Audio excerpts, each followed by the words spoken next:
കൊല്ലം കൊട്ടിയത്ത് വാഹനാപകടത്തിൽ 2 യുവാക്കൾ മരിച്ചു. പരവൂർ സ്വദേശികളായ ചാൾസ്, സാൻജോ എന്നിവരാണ് മരിച്ചത്. കൊട്ടിയം പട്ടരുമുക്കിനും ഉമയനെല്ലൂരിനും ഇടയിലാണ് അപകടമുണ്ടായത്. യുവാക്കൾ സഞ്ചരിച്ച കാർ നിർത്തിയിട്ട ലോറിയിലേക്ക് ഇടിച്ചു കയറുകയായിരുന്നു. ഗുരുതരമായി പരിക്കേറ്റ യുവാക്കളെ ആശുപത്രിയിൽ പ്രവേശിപ്പിച്ചുവെങ്കിലും ജീവൻ രക്ഷിക്കാനായില്ല.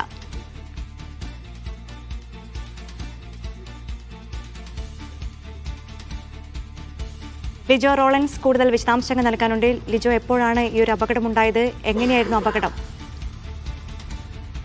കഴിഞ്ഞ് ഏകദേശം 3:30 കഴിയുന്ന സമയത്തായിരുന്നു ഇത്തരത്തിൽ ഒരു അപകടം കൊല്ലം കൊട്ടിയത്തിന് സമീപത്ത് നടന്നത്. ഈ യുവാക്കൾ സഞ്ചരിച്ച കാറ് നിയന്ത്രണം വിട്ട് നിർത്തിയിട്ടിരുന്ന ലോറിയിലേക്ക് ഇടിച്ചു കയറിയാണ് അപകടമുണ്ടായത്. പരവൂർ സ്വദേശികളായ ചാൾസ്, സാൻജോ എന്നിവരായിരുന്നു ഈ കാറിനകത്തുണ്ടായിരുന്നത്. ഗുരുതരമായി പരിക്കേറ്റ യുവാക്കളെ സമീപത്തുണ്ടായിരുന്ന, അതായത് ആ ഭാഗത്തുണ്ടായിരുന്ന ആളുകളൊക്കെ തന്നെ ഉടനെ ആശുപത്രിയിൽ എത്തിച്ചെങ്കിലും ഇവരുടെ ജീവൻ രക്ഷിക്കാനായില്ല. കൊട്ടിയത്തിനും പട്ടരുമുക്കിനും, കൊട്ടിയത്ത് പട്ടരുമുക്കും ഉമയനെല്ലൂർ എന്ന് പറയുന്ന സ്ഥലങ്ങളുണ്ട്, അതിനിടയിലുള്ള ഒരു സ്ഥലത്ത് വെച്ചായിരുന്നു ഇത്തരത്തിൽ അപകടം നടന്നത്. ദേശീയപാത നിർമ്മാണം നടന്നുകൊണ്ടിരിക്കുന്നതായതുകൊണ്ട് തന്നെ വലിയ ലോറികളും മറ്റുമൊക്കെ അവിടെ നിർത്തിയിടുക പതിവാണ്.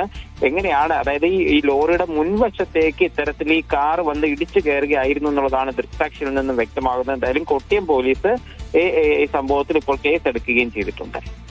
ശരി, കൊല്ലം കൊട്ടിയത്താണ് വാഹനാപകടമുണ്ടായത്. 2 യുവാക്കൾ മരിച്ചു. ലിജോ റോളൻസ്